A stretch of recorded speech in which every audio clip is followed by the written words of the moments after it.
Hey, it is Jamie coming back at you with another review. Today we are going to be reviewing Batman Joker Warzone. This is a tie-in to Joker War, but this is kind of an anthology collection, and I have to say, without covering it, it is way better than the two Detective Comics anthology collections.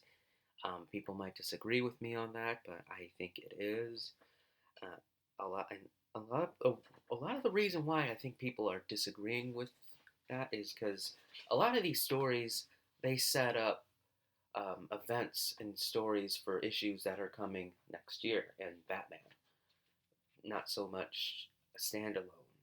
If you know what I mean. But nevertheless, we will dive in. So, the first story is about Joker pretty much confronting Bane about the death of Alfred. Because if you haven't been following, Alfred died in the pages of Batman during the City of Bane arc, where he had his neck snapped by Bane. Here we see Joker confronting him about that. Not because he killed Alfred, but because he killed Alfred without Bruce being there or even being on the phone. Bruce was completely absent when he killed Alfred, and Joker mentions that it was a waste opportunity to not even have Bruce on the phone line when he snapped Alfred's neck. Bane instead snapped Alfred's neck in front of Robin, Damian, and the way he puts it is very funny. He says, "You are not the man who broke the bat anymore. You're the man who broke the baby bird." Oh man. Now I do gotta tell you that Joker and Bane have a long history. Ever since he appeared, first appearance was breaking Joker and a bunch of other inmates out of Arkham. I just gotta mention one of the other Joker's quotes. He said, "Oh no, Robin's gonna have to go to therapy. Thanks, Big Bad Bane." I thought that was funny. But yeah, anyway, Joker and Bane go back a long way. I think after Nightfall, there was an issue where Bane kind of made Joker look like a punk during No Man's Land, and ever since then, across the medium, they've been kind of. Bane's always been one of the top tier Batman villains, the heavy hitters, and Joker and Bane have been competing. I think Arkham Origins multiplayer mode had them in a turf war.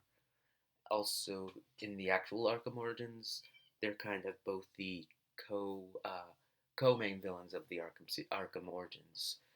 So but Joker does tag along with they do tag along in each other's games. Like Joker mentions that he was tagging along in the city of Bane with the other inmates, with Bane at the center of the issue in the arc. But yeah, I think this is one of my favorite stories in the book.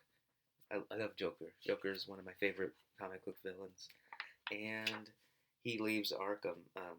And mentions that the story is to be continued in 2021. I can't wait for the next Joker Bane confrontation.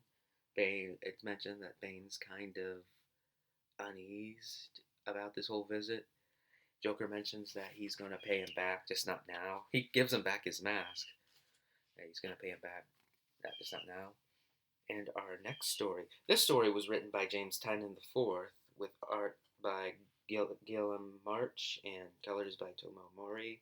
Clayton Cowles writes the letters. And we move on to the next story, Family Ties. This covers the Fox family. Lucius Fox, if you haven't watched like The Dark Knight or read any of other Batman's lore or haven't been following, he's the engineer who makes all the Batman stuff. And during Joker War, he was poisoned by Punchline and her toxins. And we finally see that he is recovering from it, but very slowly. He still has that Joker face. And he finally, if if you've read Catwoman 25, Luke got the thumb drive with all the information about the account with all of Bruce's money in it, and they were arguing over what to do with it. You think after he got it, you think Bruce would, you think they would give it back to Bruce, no discussion, but they're actually talking about it, whether to keep it, what to do with it. I think Lucius actually decides to not give it back to Bruce. That's gonna complicate things a little bit. But Joker knows what they took from him and knows that the Fox family has it, and they attack the Fox family, ride their buggy, their military buggy, inside their house. Luke, who is one of superhero under Batman, he's Batwing. He comes, he gets dressed and takes out the Joker goons, only to have them shot by Lucius, who pulls the gun on Luke. I don't know if Lucius knows that Luke is Batwing. It, um, it's I've read his art, but I can't remember if he knew. I don't think he does, but Batwing flies away. Since Lucius still has that Joker face, the police um, think he's a Joker goon, and Luke actually explains that he's not. And the fun part about this story is that at the end of the story, Tanya, Lucius Fox's wife, mentions they gotta do better and become a family again, and that they're gonna have Tim come home. And for people who don't know that, Tim was Lucius Fox's son before New 52. Like, I think Tiffany was the first kid. Tiffany's the youngest, and she was the first kid to actually appear in the comics. And then Luke appeared in New 52, and I believe Tamra, the older daughter, appeared in the Red Robin series around the time where um, Bruce temporarily died, and they had a lot of other books. Stephanie Brown was Batgirl. Cassie went under a moniker known as Black Bat, and um, well, anyway, she appeared in Red Robin, um, that issue. But Tim was like between Tamara's appearance and Tiffany's appearance, and but way before Luke, he was the son. And unlike Luke, who was a former military guy and tech guy, Tim was kind of a delinquent. Like, he was teaming up with the Terrible Trio, if you remember them. He was like doing a lot of shady stuff, and he was always in and out of trouble. So it was a bit more complicated to have. Unlike Luke, who was before he appeared, he was gunning to become a member of Batman's um, little crew, and that's interesting, and I can't wait to see that. And I think the team that's doing this, I believe, is doing working on a series that follows the Fox family, and it's gonna be covering this. It's gonna be following from here. John Ridley is the writer. Oliver Copel is the artist. Matt Hollingsworth does colors. Darren Bennett does letters. And I think this was actually a really good, and I can't wait for this story to come out next year. Another next year story. And our next story follows Stephanie Brown and Cassandra Cain. If you don't know who they are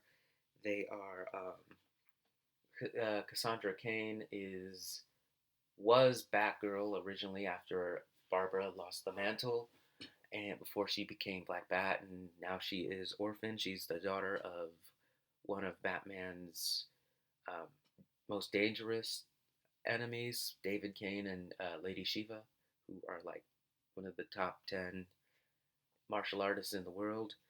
And Stephanie Brown is the daughter of a small time villain named Cluemaster. And she was also Batgirl after Cassandra Cain left the mantle. Well, anyway, they're dealing with guy named Henchmaster who trains and rents henchmen out to various bad guys of Gotham, like Joker, Penguin. Right now, he is doing a Joker special because Joker's taking control of the city. And this is a fun story. I love the art in this one. It's kind of it's kind of a little it's kind of reminds me of the art that would be in like a kid show, like, but I think it fits the story, and I think it's really nice, really well done. And their goal is to, I believe, steal a bat signal from one of her dad's old lockers, and which she does so she could shine it in the sky during this chaotic event. And so we move onward to the next story. That this story was really good, I will say. And Joshua Williamson wrote. David LaFuente does art. And Hyphy does colors. Gabriella Doni does letters. All did a really great job, especially with the colors and the art. Kind of did kind of it was a the art is a little reminds me of DC superhero girls. No, not really. No, I'm just kidding. Uh, Something close to that, but it really works because these are of the two two of most underused Bat Family crew members, and it's nice to see them in use, especially it's the Batman and the Outsiders who we see Signal and Orphan in is having its last issue next month, or depending on when you watch it this month. I don't know. So moving right along, the next story is written by Sam Jones, arted by Laura Braga, colored by Antonio Fabella, and lettered by Tom Napolitano. Anyway, this one's a Poison Ivy story, and we see Poison Ivy coming back to her Garden of Eden, which is where Harley brought Batman to heal, seeing that it got taken over by a bunch of Joker goons, and she is upset at Harley Quinn. And this is more her changing course in the recent issues, in the recent in the previous issues of Batman, she's been kind of an anti-hero and sort of like a non-villainous person. And I think this story aims to set the seeds, pun intended, for a story where she's misanthropic again. Where going back to a time where she was misanthropic, she wanted to end all of humanity, and I find the story um, very good. I am a back in the cartoon era, the '90s cartoon. Poison Ivy was probably my second most favorite Batman villain because of all the stories she was involved in, where they were very creepy, and she was creepy. And I'm I'm happy to see a lot of these stories again. I know she became a little bit of a hero, but I'm glad to have her back to her villainous origins. And I never was a fan of Hero Ivy. And to be honest with you, ever since they hooked her up with Harley, she's been lacking on her own character. She's just been her world's been revolving around Harley, and it's nice to see that she is evil again and misanthropic. I said that like that's my third time saying it, but it's really good to see. Anyway, we are and the art in this book is the art in this story is amazing. Looks like Poison Ivy got a redesign. She got a she renamed herself Queen Ivy too, so that's something. Can't wait for this in 2021. Sowing a lot of seeds for the next issues. Our final story takes us to Clown Hunt, and this is written by James Tynan, arted by James Stocco, lettered by Clayton Cowles, and this is actually more tie-in to what's going on with Clown Hunter. In this story, we see Joker commission a group of clowns, came Crackle, Pop, and Big Ed, to Joker and Punchline is here too. They commission these group of clowns to go to the Narrows and kill Clown Hunter, who's been killing some of Joker's goons. And we see that he is a pretty dangerous guy. They're motorbiking. He set spike traps. Uh, he, he set spike strips, and he's hung dead bodies of Joker's goons outside of the area to as a warning, but also as a rigged explosion. And that's how Clown Hunter plays. He sets traps, and we see him snipe Crackle. Poor Crackle gets sniped from a rooftop. Um, Pop is, and Pop is my favorite one. I don't know why. As Mask is just hilarious. Pop is my favorite one of the trio, and we see him get burned by a trap, or exploded by a trap that Clown Hunter set, because he's kind of Pop is the pyromaniac, and poor Pop gets exploded. He was my favorite one. I said that before. But anyway, Pop dies first, and then Crackle, and then we see Big Ed kind of get the upper hand over Clown Hunter and knock his mask off. Big Ed takes his mask off too, as they have a normal fight, and Clown Hunt the all the buildings in the apartment that they're fighting in kind of cheer Clown Hunter on as he kills Big Ed with his bat with the batarang sticking out of it. Yeah, that's something a lot of people don't point out. Those batarangs, they can be pretty lethal. They're pretty sharp. Don't know how Batman has never killed with that, but he always uses it to cut. He's used it pretty ruthlessly. He's used it to in another story to throw. Dark Knight Returns, he threw one in Joker's eye. Another story, he threw one at Ivy's Poison Ivy's mouth. I think it was back in Nightfall. She was about to kiss Lucius Fox and then end up killing him. And Batman threw a batarang, busted her lip. It was, oh man, Batman was in a bad mood back then.